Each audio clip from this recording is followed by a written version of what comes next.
Está comprobado, por un lado, por lo que ya comentó, que existe una saturación, pero por otro lado hay una influencia hormonal, así como tenemos picos nocturnos de hipertensión con los ritmos circadianos, y tenemos pacientes que se infartan a las 4 de la mañana.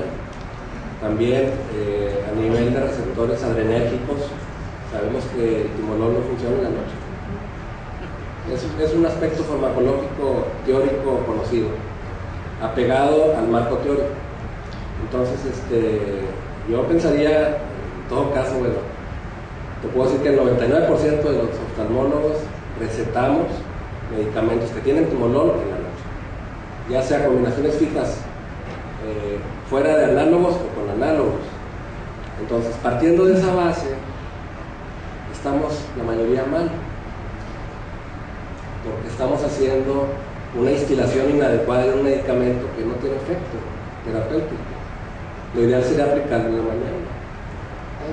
Ya sería meternos en otras cosas como el vehículo y todo eso, en qué va el medicamento. Por ejemplo, tú sabes de medicamentos, por ejemplo el timolol, que se utiliza una sola vez al día, el XC, que no lo tenemos ya disponible aquí en México, ¿verdad? Depende del vehículo también lo que nos da también los tiempos.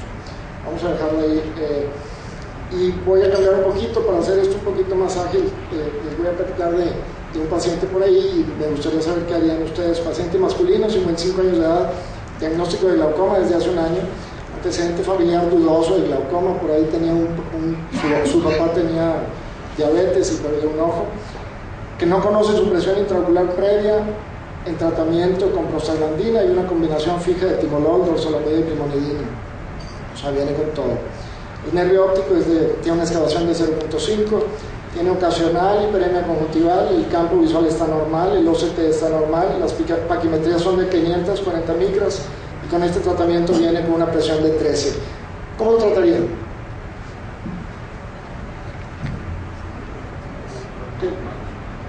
Llega al consultorio, ¿qué le dices? Oye, está muy bien, ahí nos vemos. No, habría que reevaluar si realmente tiene glaucoma. Claro. O sea, habría que iniciar con todo lo que hacemos generalmente de primera vez. A veces, yo se lo digo a mis pacientes que llegan de segunda o tercera o cuarta opinión, a veces es más difícil decirle a un paciente que no tiene glaucoma que sí tiene la patología. Entonces, aquí pues tenemos que realmente basarnos en los campos visuales, en el OCT, quizás hacer un campo visual un poco más sofisticado, alguna otra cosa, retirar los medicamentos y ver la curva basal del medicamento. No le va a hacer daño al paciente realmente si hacemos un lavado de 1, 2 o 3 semanas con el medicamento y evaluar realmente de dónde estamos partiendo. Sería lo último que dijo Alejandro, lo someteríamos a un lavado de un mes, realizaríamos nuevamente los estudios y haríamos un seguimiento durante un periodo de tiempo. Entonces hay que reevaluar este paciente, Gustavo. Nada más ver qué campimetría trae, ¿verdad? Porque si es un blanco en blanco, y el otro punto es qué antecedente dudoso es de glaucoma. Porque si es un glaucoma cegador, su papá es diabético y perdió un ojo. Ciego, que no sabes si es un glaucoma primario de ángulo abierto, tú tampoco lo sabes. Pues yo le tomaría un estudio adicional, probablemente un estudio de subumbral, que sería un FDT por la edad. Azul amarillo ya no entra en el grupo de edad para ese estudio. Y en cuanto a los medicamentos, de cómo está manejado, ¿qué harías tú? Si el estudio sale normal, le daría un lavado y le tomaría la presión nuevamente en unas 4 semanas. Es lo que se recomienda cuando hay análogos de prostaglandinas. El periodo de lavado varía dependiendo del medicamento. Algunos medicamentos se pueden lavar en 2 semanas, unos requieren de 4. Como este paciente tiene análogos, hay que dejarle un mes sin medicamento y tomar la presión otra vez. Y ya determinar si lo sigues con estudios anuales, sin tratamiento, o le das tratamiento con la sospecha. 2 pacientes más. Paciente 70 años de edad, diagnóstico de glaucoma secundario desde hace 3 años. Las presiones intraoculares previas eran de 30 milímetros de mercurio y está en tratamiento con una combinación fija de timolol y brimonidina. En la exploración tiene esa desfoliación. hiperemia conjuntival importante, una excavación amplia de 0.85 por 0.8 con una muesca inferior en el nervio óptico. Hay alteraciones en el campo, alteraciones glaucomatosas en el campo visual, paquimetrías de 500 micras y presión de 18. ¿Cómo lo tratarían?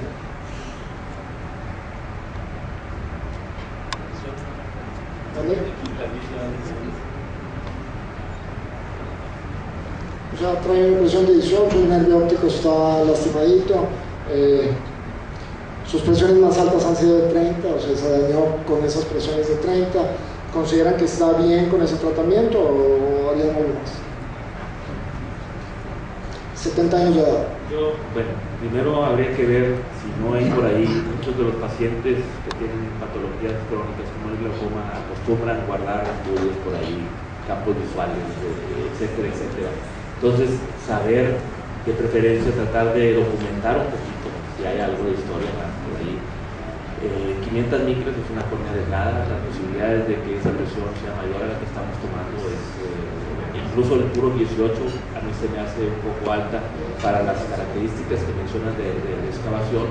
Entonces yo, si no ha tenido algún problema con análogos de prostaglandinas, vería la posibilidad de cambiar a un análogo de prostaglandinas y evaluar a dónde me llega la presión en solo análogo de prostaglandinas, y luego, una vez, si es suficiente, pues ahí la dejamos, y si no, pues ver qué más le puedo adicionar. Eso sería mi historia. Generalmente, con todas las consideraciones que Alejandro acaba de hacer, yo soy un poquito muy dudoso de suspender la terapia con el que el paciente ya viene y más bien pensar en agregar o hacer un sinergismo con el análogo, ¿verdad? Eso tendríamos. Parecería que no está siendo suficiente la terapia. Sí. Valorando evidentemente el efecto de deterioro que haya tenido el paciente. Bueno, pues este paciente tiene factores de riesgo muy importantes, ¿no? Tiene una excavación muy amplia, mayor de 0.5, que es uno de los factores de riesgo, una paquimetría menor de 525 micras, que es un segundo factor de riesgo, una presión intraocular elevada, que es un tercer factor de riesgo, y me gustaría saber qué tipo de glaucoma secundario es, porque sí tiene cristalino, entonces... Pseudodisfoliación. Pseudodisfoliación. Muy bien, pues yo creo que con esos 4 factores de riesgo tiene posibilidades altas, muy importantes, de que su glaucoma sea de difícil control. ¿Cuál sería la presión intraocular meta en este paciente? Pues es muy arbitrario el término, pero vamos a hablar de la evidencia, como lo mencionó Oscar al principio. El estudio que partió esto en 2 fue el OHTS, y los rangos de protección según el OHTS son de 12.7 milímetros de mercurio. En esa presión intraocular, el estudio se dividió en tres grupos: 12.7, 14.5 y 18. Bueno, de los 3 grupos, los 2 grupos que estuvieron arriba del 12.7 tuvieron deterioro progresivo en sus estudios, y el grupo que estuvo en ese rango de presión en todas las visitas de control, 12.7 o menos, tuvo una estabilidad campimétrica después de 8 años de seguimiento. ¿Qué quiere decir? Que si vamos a una cifra buscada sin saber todavía cuál es la cifra mágica, pues yo buscaría un 12, un 13 probablemente como cifra de control. De ahí para abajo, ¿verdad? 11, 10, inclusive cifras únicas como 9 o 8 son válidas, sobre todo en pacientes que se operan de trabeculectomía. Farmacológicamente es muy difícil llevar a un paciente a una cifra menor de 12. A lo mejor pudiéramos tener un 12, pero menos de eso va a ser difícil. Ahora, en este caso que ya tiene tratamiento, no sé con qué presión, 18. Trae 18, pero no tiene una terapia máxima recomendada o tolerada. Pudiera ser todavía factible agregar medicamento o hacerle una cirugía con láser, una trabeculoplastia selectiva, como medida coadyuvante. En principio diríamos que a este paciente le falta tratamiento, no está con lo que necesitamos. Pero el factor relevante en este caso son los factores de riesgo, lo que dice Gustavo. Esto cambia completamente el panorama, ¿verdad? Porque el OHTS está basado considerando factores de riesgo promedio para la población. Aquí estamos hablando de 4 factores de riesgo que son importantes para el paciente y eso cambia la estrategia. Entonces, ¿a ti te gustaría tener a tu paciente con qué presiones? Igual, me gustaría tenerlo por abajo, por lo menos de 14, para disminuir el efecto deleterio o progresión. Último paciente, 80 años de edad, pseudofaco, diagnóstico de glaucoma desde hace 20 años, tratamiento con una prostaglandina y una combinación fija de timolol y dorzolamida.